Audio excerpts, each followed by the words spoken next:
할렐루야. 주 예수님 은혜 안에서 평안하셨습니까? 계속해서요. 성경과 한국의 예언, 구속사와 세속사를 전체적으로 비교하면서요. 성경에서 말씀하시는 한국의 이제 예언에 대한 말씀 가운데 환인 환국, 환웅 배달국 시대, 그러니까 환인 한국 시대인데요. 이 내용이 구약성경 창세기 9장에서 11장까지의 비교입니다. 그래서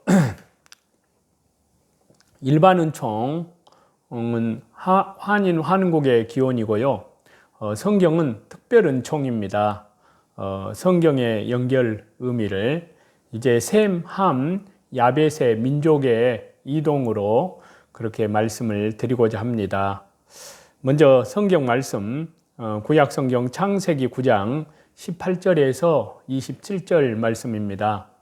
방주에서 나온 노아의 아들들은 셈과 함과 야벳이며 함은 가나안의 아버지라. 노아의 이 세 아들로부터 사람들이 온 땅에 퍼지니라. 노아가 농업을 시작하여 포도나무를 심었더니 포도주를 마시고 취하여 그 장막 안에서 벌거벗은지라. 가나안의 아버지 함이 그의 아버지의 하체를 보고 밖으로 나가서 그의 두 형제에게 알림에 셈과 야벳이 옷을 가져다가 자기들 어깨에 메고 뒷걸음쳐 들어가서 그들의 아버지의 하체를 덮었으며 그들이 얼굴을 돌이키고 그들의 아버지의 하체를 보지 아니하였더라. 노아가 술이 깨어 그의 작은 아들이 자기에게 행한 일을 알고 둘째 이에게 이르되 가나안은 저주를 받아 그의 형제의 종들의 종이 되기를 원하노라 하고 또 이르되 셈이 하나님 여호와를 찬송하리로다. 가나안은 셈의 종이 되고 하나님이 야벳을 창대하게 하사 셈의 장막에 거하게 하시고 가나안은 그의 종이 되게 하시기를 원하노라 하였더라. 자, 이 창세기 본문은요, 노아 시대 때 지구적인 대홍수 사건 후에 노아가 술이 취한 사건을 배경으로 새로운 인류의 조상이 될 노아의 아들들의 모습을 여기에 소개해서 기록하고 있습니다. 세 아들을 중심한 특히 세 아들들 중에 함은 아버지 노아의 수치를 드러냅니다. 이로써 노아가 술이 깬 후에 저주를 받는데요. 그리고 셈과 야벳은 그 수치를 덮어 주는데요. 그들에 대하여서 노아는 축복을 선포합니다. 셈은 여호와 하나님을 찬송하는 축복, 그리고 야벳은 셈의 장막에 거하면서 창대하게 되는 축복입니다. 그리고 함은 형제의 종이 되는 저주를 듣게 됩니다.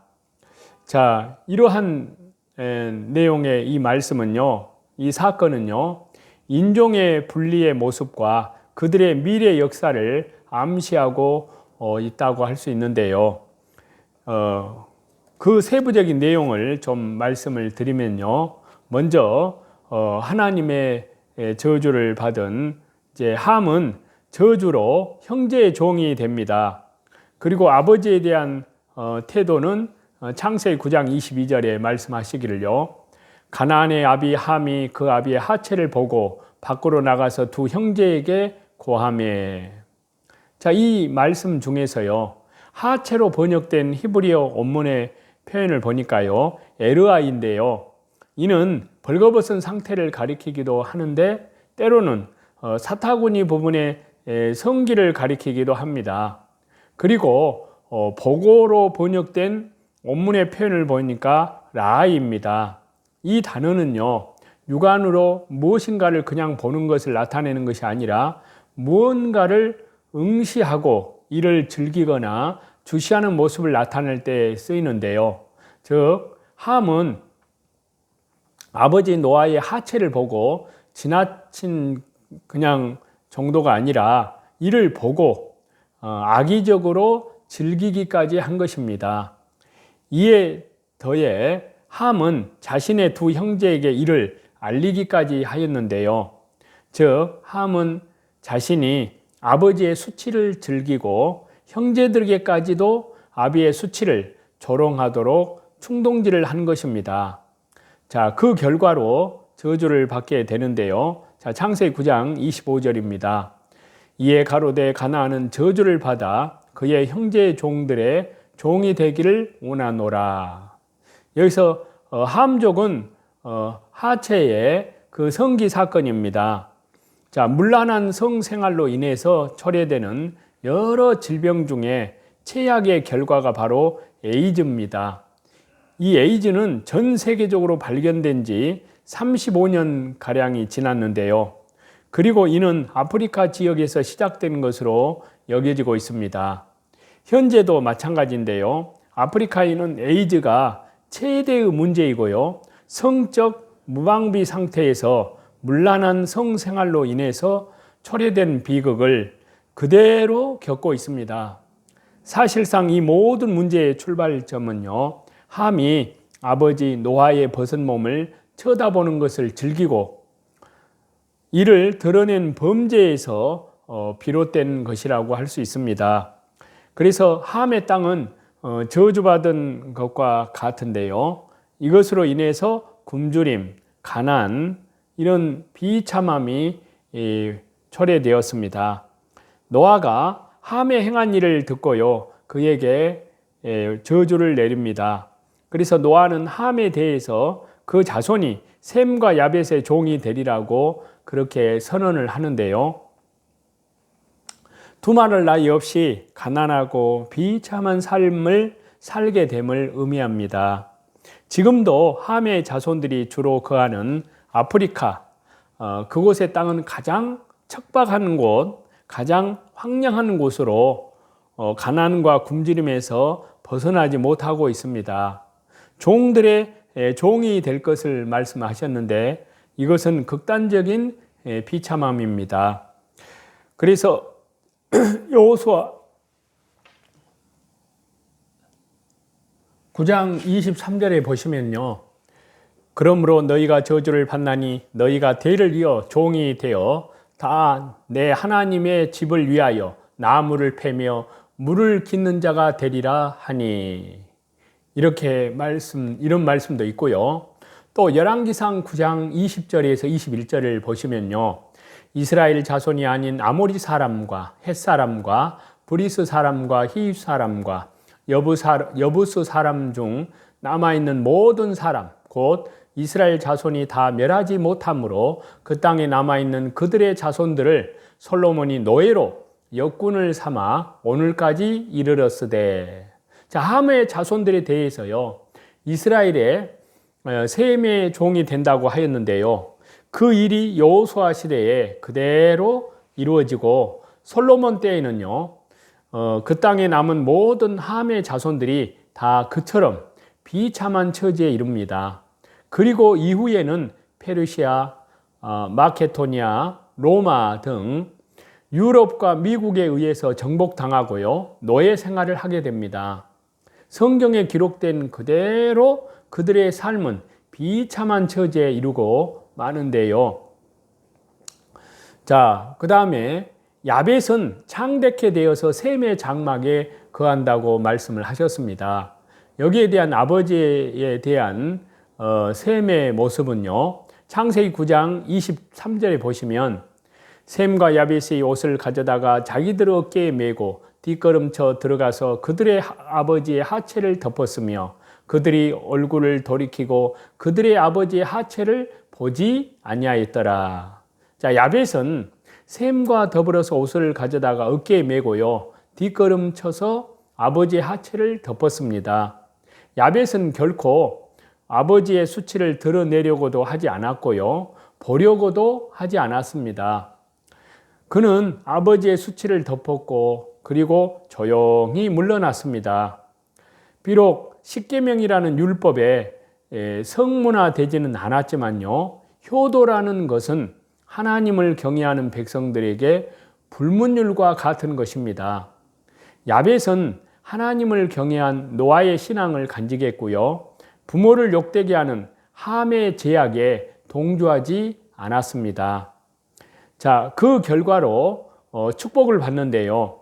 자, 창세기 9장 27절입니다. 하나님이 야벳을 창대게 하사 셈의 장막에 거하게 하시고 가나안은 그의 종이 되게 하시기를 원하노라 하였더라. 자, 야벳은 창대하게 되는 축복, 그리고 셈의 장막에 거하는 축복, 가나안의 주인이 되는 축복을 받게 됩니다. 첫째, 창대케 되는 축복은요, 물질적인 번영과 형통을 나타낸 것으로 해석을 할 수가 있습니다. 여기에서 창대하게 하사로 번역된 히브리어 원문의 표현을 보니까요, 파타이입니다. 자, 이는 넓다, 열려있다, 펼치다 이러한 것을 의미하는데요. 문자적인 의미는요, 야벳에게 넓은 공간을 주어서 라고 그렇게 해석을 할 수가 있습니다. 실제 야벳 족속인 유럽 백인 계열의 인종은요, 유럽과 아시아, 아메리카, 오세아니아 대륙에 이르기까지 그들의 삶의 지경을 넓혔고요. 함족의 땅인 아프리카 역시도 남아프리카 공화국 남아공 지역은요, 백인들이 상당수 거주합니다. 다 이 한마디 말씀의 축복에 따른 그러한 결과라고 할 수 있는데요. 자, 두 번째로 야벳은 셈의 장막에 거하게 된다고 하였습니다. 이는 야벳이 종교적인 신앙적인 축복을 받게 됨을 뜻하는데요. 이에 대해서 칼빈과 제롬이라는 성경학자는요, 셈의 이런 신앙적 축복에 동참하는 것으로 그렇게 해석을 합니다. 자, 박윤선 박사의 경우는요, 이 축복의 예언에 대해서 이는 유럽의 백인들이 셈의 자손, 곧 유대인들이 전한 그리스도를 믿고 축복받을 것을 가르친 예언이다 라고 좀 더 구체적으로 해석을 하였습니다. 또 다른 한편으로 델리치라는 성경학자는요, 신약 성경이 헬라어로 번역된 것과 관련을 해서요, 신약 성경의 언어는 셈의 장막에 들어간 야벳의 언어입니다 라고 말을 했고요, 복음은 셈어에서 야벳어로 번역된 구원의 선언이라고 말을 했고요, 회심한 이방인들은 대부분 셈의 장막에서 사는 야벳의 자손이다 라고 말을 했습니다. 자, 세 번째로요, 가나안이 야벳의 종이 된다고 하였습니다. 이는 야벳이 함 족속보다 높은 지위를 가지고 살 것과 그들을 통치하며 살 것을 뜻한다고 할 수 있습니다. 이제 셈에 대한 말씀인데요. 셈은 하나님을 찬양한다고 했습니다. 여기서 셈의 후손은 크게 대표적으로 이스라엘과 한국입니다. 자, 셈에 대한 하나님을 찬양하는 모습에 대해서 아버지에 대한 모습인데요. 자, 셈의 후손을 향해서요, 창세기 9장 23절입니다. 노아가 한 축복입니다. 셈과 야벳이 옷을 가져다가 자기들의 어깨에 메고 뒷걸음쳐 들어가서 그들의 아버지 하체를 덮었으며 그들이 얼굴을 돌이키고 그들의 아버지 하체를 보지 아니하였더라. 자, 셈도요, 야벳과 마찬가지로요, 함의 제약에 동참하지 않고 아버지의 치부를 보지 않으려고 하면서요, 이를 도리어 허물을 덮었습니다. 자, 성경에서 셈이 야벳에 앞서 나오는 것은요, 그가 야벳의 형으로서요, 아버지의 수치를 덮는 일을 주도하였음을 암시한다고 할 수 있습니다.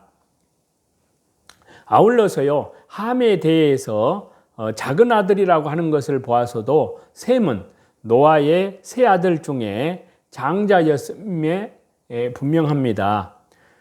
셈은 그는 장자로서 신앙적으로 삶으로도 본이 된 것입니다.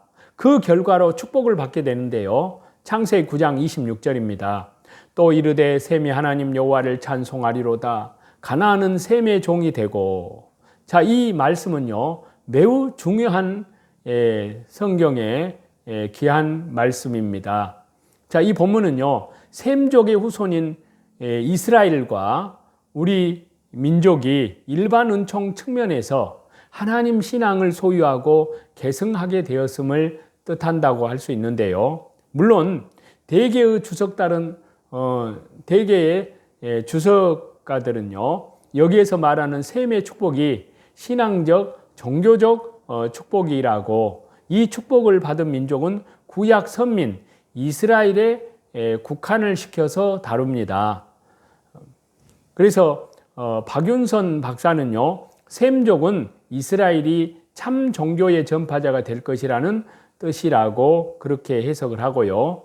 또 이상근 박사는요, 셈은 종교적인 축복을 받았다, 그렇게 말을 하고요. 또 계속 이어서요, 그것은 셈 족속 중에서도 히브리 민족을 염두에 둔 것으로 여호와가 그들의 하나님이 되신다는 확고부동한 신앙을 표시하는 것이다 라고 해석을 했습니다. 또 칼빈이 해석은 하기를요, 자, 하나님의 가장 풍성한 은혜가 자기 아들 셈에게 고정되어졌다는 이 사실을 이 거룩한 사람이 깨닫게 되자 먼저 하나님을 향한 감사가 튀어나오게 되는 것입니다. 여기에서 우리는 그가 육신적인 이성으로 말하지 않고 오직 하나님의 은밀하신 호의를 다루고 있으며, 그리고 그 결과가 먼 후대의 기간에까지 연장되게 되었다는 사실을 간파하게 된다라고 해석을 하면서요, 마지막으로 이 말씀으로 셈의 축복이 신적인 것이며 하늘나라의 것이라는 사실을 선포해 주고 있는 것이다 라고 켈빈은 그렇게 해석을 했습니다. 자, 구속사적으로요, 구원 역사적으로 셈족이 받은 축복, 역사상으로 뚜렷하게 확인되는 신앙적인 축복을 받은 셈족의 후손은 당연히 이스라엘입니다. 이들은 하나님을 찬양하였습니다. 그렇지만요, 셈족의 후손은 성경의 기록을 보면요, 단지 이스라엘, 아브라함의 자손에게 국한되지 않습니다. 이 문제에 대해서는요, 좀 더 나중에 구체적으로 말씀을 다루겠습니다만은, 그리고 이는 궁극적으로 일반 은총의 영역을 통해서이지만요, 우리 민족, 한민족과 관련된 것이라고 할 수 있습니다. 즉, 하나님을 찬송하는 셈족의 축복은 이스라엘만이 아니라 한국의 역사를 통해서도 그 흔적을 찾을 수가 있다는 것입니다. 이는 우연한 일이 아닙니다. 바로 이 민족, 특별히 한국 교회를 통해서 마지막 때 마태복음 21장이 나오는 11시 품꾼의 사명, 그리고 정말 재림, 요한계시록의 전파 사명을 감당하도록 하시기 위함으로 해석을 할 수가 있습니다. 그래서 우리 민족과 연결을 해보면요, 셈족의 축복은 하나님을 찬송합니다. 그리고 우리 민족의 뿌리는 유일하신 하나님 신앙, 그리고 제천의식, 그러니까 하나님께 제사 지낸 신앙을 제천의식이라고 할 수 있습니다. 결코 우연의 일치가 아니고요, 일반 은총 영역에서 셈족 축복의 흔적을 간직한 것으로 볼 수가 있습니다. 자, 일반 은총에서도 나타나는데요, 일반 은총 영역에서도 셈의 하나님을 찬양하는 축복의 흔적을 간직한 민족이 나타나는 것은 불가능한 일이 아니고요, 그것이 우리 한민족이라고 볼 수 있다는 것입니다. 자, 우리 민족은 셈족 계통입니다. 그리고 이러한 민족적 뿌리는요, 신앙적 뿌리를 통해서도 확인이 됩니다. 자, 우리 민족의 상고사는 그 뿌리 자체가 유일신 신앙, 하나님 신앙과 연결되어 있습니다. 즉, 셈족인 우리 민족의 상고사가 하나님을 섬겼던 신앙과 셈의 자손이 하나님을 찬송할 것이라는 창세기 그 본문의 구절은요, 무관하지 않습니다. 일반 은총의 내용이지만요, 셈족인 우리 상고사는요, 이 말씀과 관련되어 있다고 추측을 할 수가 있습니다. 혹자들은 이러한 과거 우리 역사와 성경 예언의 연결이 무리한 것이라고 말하기도 합니다. 어떤 이들은 문제 제기 자체가 그릇된 것이라고 혹평을 가하기도 합니다. 그렇지만요, 셈족인 우리 민족 상고사의 일관적인 제천의식, 유일신 하나님을 섬기고 제사하였다는 기록이 있다는 것은요, 쉽게 간과할 수 없는 내용이라는 것입니다. 자, 이는 결코 잘못된 논리가 아니고요, 나름의 타당성을 가진 사건이라 할 수 있습니다. 아울러서 이 같은 우리 민족의 과거 역사는요, 얼마 동안 감추어졌지만요, 이 시대에 드러나고 있습니다. 이는 이 시대, 이 나라, 이 민족을 특별한 경륜과 계획을 가지고 준비시키신 하나님의 뜻으로 말미암습니다. 그래서 이 같은 역사가 궁극적으로 한국 교회의 요한계시록, 재림, 복음 전파의 사명과 연결된다고 우리는 그렇게 확신을 합니다. 나뭇잎 하나도 하나님의 뜻이 아니면 떨어지지 않습니다. 하물며 이 엄청난 역사이겠느냐 하는 겁니다.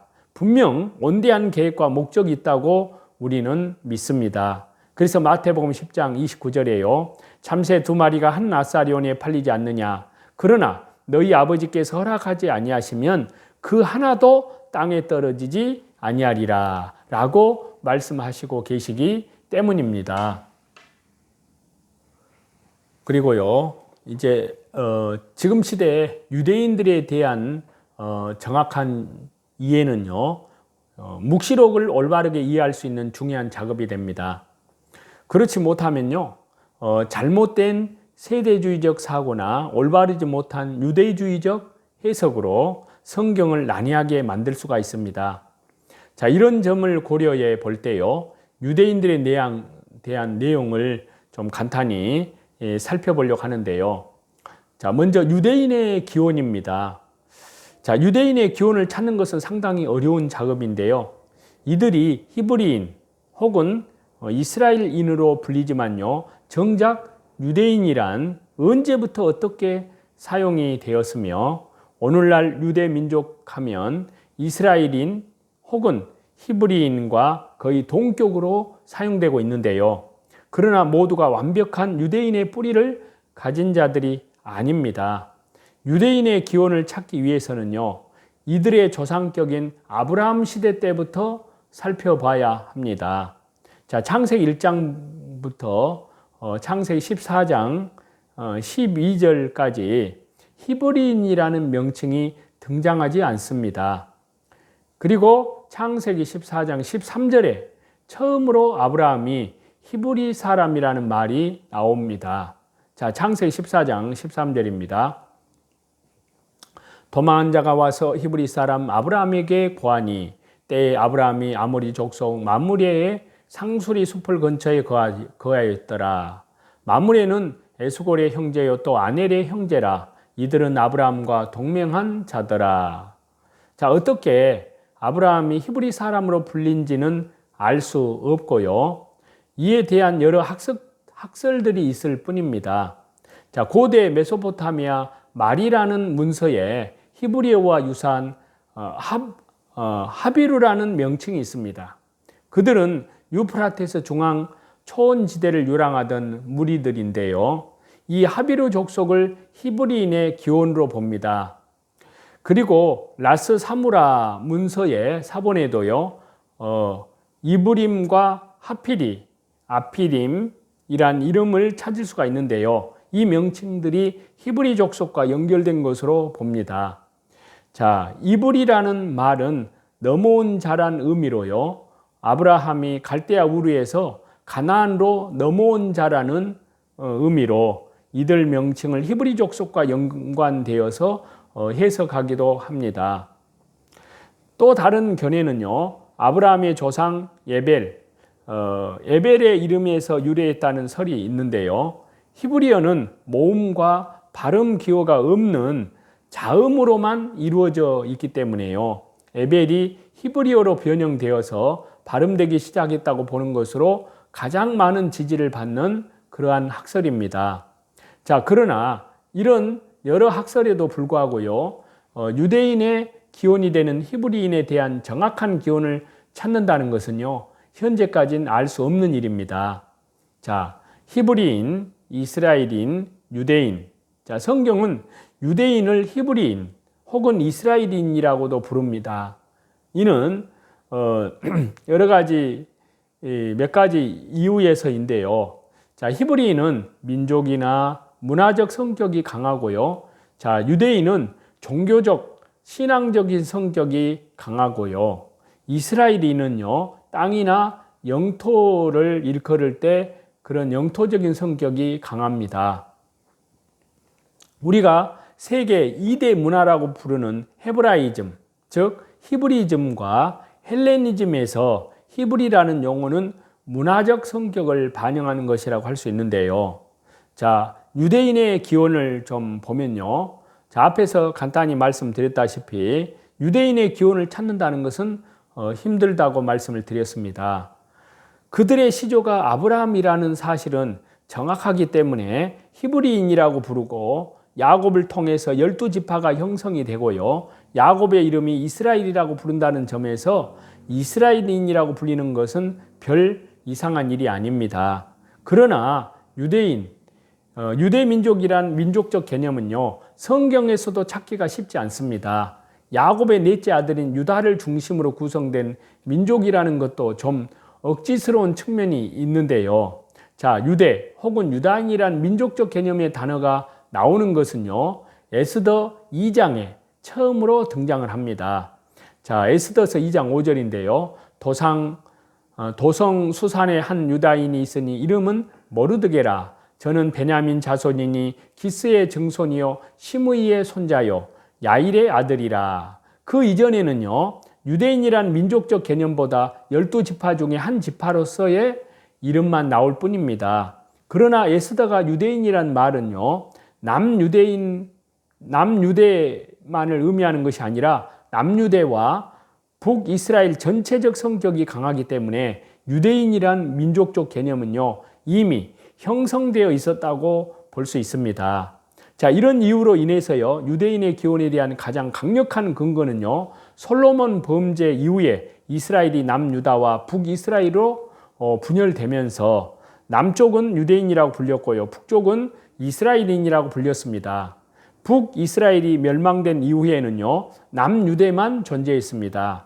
이마저 멸망이 되면서 자연스레 유대인이라고 불린 것으로 보이고요. 동시에 이스라엘이라는 용어도 함께 사용되면서 유대인, 이스라엘인, 그리고 히브리인 등의 용어들이 정착이 되고요. 현재는 이 세 용어가 같은 한 민족인 이스라엘 민족으로 불리는 것으로 그렇게 보인다고 할 수 있습니다. 또 사도행전 20장 28절에서 38절을 보면요, 거기에 사도 바울이 지도자들을 위한 권면을 말씀을 하고 있는데요. 그래서 사도 바울은 에베소 교회에 이단이 나타나서 미혹할 것을 경고하면서요, 지도자들로 하여금 자신들과 양떼를 온전히 돌볼 것을 무시합니다. 또한 에베소 교회의 지도자들을 하나님의 은혜의 말씀에 의탁을 하면서요, 자신의 신앙생활을 본받아 약한 사람들을 도울 것을 권면을 합니다. 사도 바울이 고별 설교를 마치자 에베소 장로들은요, 사도 바울과 함께 기도하면서 뜨겁게 포옹을 하고 눈물로 사도 바울을 환송합니다. 자, 그리스도인들은 의무를 강요받는 종이 아니라 은혜로 인해서 자신의 권리를 스스로 포기하는 자유입니다. 사도 바울이 에베소 교회의 지도자들에게 양떼를 잘 보살피라고 말하는 것은요, 억지로 사역의 짐을 지우고 또 종교인으로 사는 것이 아니라 하나님께 받은 은혜와 사랑의 빚을 생각하면서 양떼를 돌보며 섬기라는 권면의 말씀인 겁니다. 그래서 이 권면은요, 제자의 삶을 사는 저와 여러분에게도 동일하게 주어집니다. 저와 여러분, 우리는 그리스도의 제자로 믿음 안에서, 신앙 안에서 스스로 절제하며 살고 있는지 우리 자신을 돌아볼 필요가 있고요. 하나님의 나라와 복음을 위해서 스스로의 권리를 포기하며 살아야 할 삶의 영역과 기준은 무엇인지 깊이 생각해 볼 필요가 있습니다. 그래서 사도 바울은 에베소 교회의 장로들을 향한 이 고별사에서요, 진정한 전도자, 성도의 모습이 참으로 어떠해야 하는가를 분명하게 보여주고 있는데요. 또한 우리는 이를 통해서 오늘 우리가 받은 복음이 과연 어떠한 수고와 희생을 통해서 전해졌는지도 분명하게 볼 수 있습니다. 그러므로 저와 여러분은 이처럼 귀한 분들의 수고와 헌신을 통해서 받은 이 복음을 더욱 귀한 것으로 알고요, 감사하는 동시에 사도 바울과 같은 모습으로 복음을 전하는 삶을 사시는 저와 여러분이 다 되시기를 우리 주 예수 그리스도 이름으로 간절히 축원합니다. 찬송 드리시겠습니다.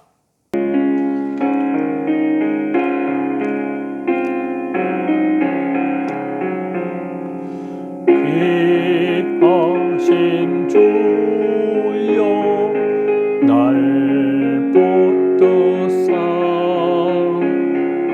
주께로 날마다 더 가까이 저 하늘 나라 나 올라가 주의 품안에 늘 안기어 영생에 더 나기 원합니다. 봉헌할 물건 나 없어도 날마다 주께로 더 가까이 내 죄를 주께 다 고하니 주님의 보혈로 날 씻으사 눈보다 더 이게 하옵소서. 모든 존귀와 영광과 감사와 찬송과 모든 권능을 우리 성삼위 하나님께만 돌립니다. 오늘도 주 예수 그리스도의 이름으로 믿음으로 모든 선한 싸움에서 하나님과 동행함으로 승리하시는 저와 여러분이 다 되시기를 우리 주 예수 그리스도 이름으로 간절히 축원합니다. 감사합니다.